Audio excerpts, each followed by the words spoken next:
Hello everyone, today I want to talk about everyone's favorite card to hate, and that is Force Throw. There's a lot of people out there right now that are talking about banning this card before Legends of the Force comes out, and I just wanted to talk about it real quick and see if I can convince some of you that I actually don't think Force Throw is a problem going into the next set, and I actually think it's going to be weaker than it is right now. Which might sound crazy, because we're getting a whole bunch of force units. Obviously, it'll be a lot easier to trigger force throws full effect. But I just want people to hear me out a little bit and see if they can come around to my perspective. First off, the game gets significantly quicker with the next set. You get bigger units out a lot faster. For example, I'm going to be using a lot of stuff from my Obi-Wan Kenobi deck that I played recently on stream. And a lot of times you're going to be playing like a 2-5 or a 2-4 or a 1-4 early, and then between your experience and stuff, like you're playing like essentially a 4-6, things are just harder to kill with a Force Throw. Force Throw is strongest when it's discarding a card and fully killing a unit.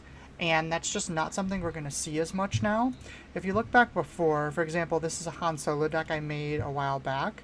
A lot of the units have 3 health, right? Battlefield Marine, Sabine, Echo-based Defender, so we got some 4s in here, but the overall like health stats are a lot smaller. We got another 4. So a lot of times if you're playing it on like turn 2 or turn 3, Force Throw is actually going to be killing something. And the reason for this is usually when you mulligan, you're trying to get a 2 cost and a 3 cost so that your curve comes out and then you can draw the 4 if you don't have it right away. It's not as big a deal. So if you play a 2, and at most it's going to have 3 health, and then your opponent force throws you with initiative on turn 2, they're always killing that first unit you play, and that's just not the case anymore. Simply because we have things with higher defenses.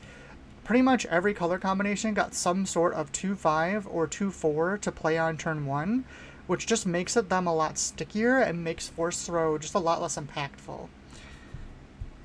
We also got a big influx of draw in this set. Ignore the leader, I just made this.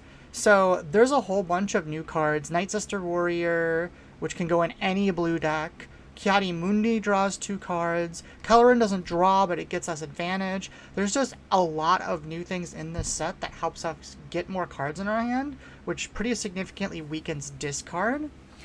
Now, that being said, it's obviously still a really good card, right? It's still something you're going to play in red if you have force users for sure, and there's going to be circumstances where you catch your opponent with 1 card late, or maybe their hand is really dead and they can't afford, so they have to discard something big, and you kill their unit. However, I think it's significantly more fair than it was even in this last set. Another big thing, if you look, so for example, Quinlan, right? Quinlan was a deck that probably abused Force Throw the most. See, there's just less thing, plus the ping even. So now you gotta burn your ping, you gotta burn the Force Throw, and you're still not killing Gungi, right? If I have a 3. So it's just hard. It's much harder to take full advantage, and you're gonna have to pick your spots with Force Throw a lot more too. I think it's not the card you just play because you have it all the time. Basically, right now with this set, if you have a Force Throw and you can play it and your opponent has any sort of units on board, you're pretty much 100% of the time going to be playing the Force Throw. Whereas I think going forward, you might want to pick your spots a little more, because if you just throw out a Force Throw, they pitch like a 3 and it doesn't kill their unit, you really haven't done that much. The other big thing is, since the game is speeding up a little bit, not playing on curve is a really big deal. You really want to be able to play your 2 into your Obi-Wan, right? Like, are you really going to play a Gungi and then another 2-drop just so you can force throw them on 2? And the force throw doesn't even kill the unit? It's just not nearly as strong as it used to be. It'll probably better be good late still. It's still a good card when your opponent's like super late game and your opponent only has like 1 card in hand.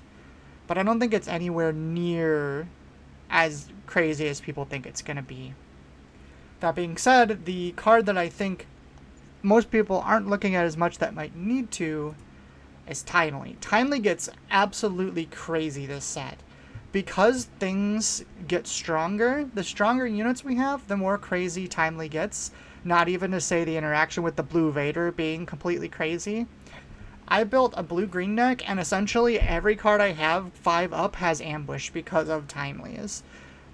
We'll see. I don't think it needs to be pre-banned or anything, but this is a card I would look at a lot more than a Force Throw right now. We'll see. I might be wrong. I look forward to everyone yelling at me in the comments telling me how cracked Force Throw is going to be. But I've played a decent amount now of the new set and the new format, and I think it's fine. I really do. So, yep. Reply in the comments. Please like, subscribe to the video, and let me know how wrong I am about Force Throw and how it's the most abusive thing ever and it needs to be banned immediately. Bye-bye.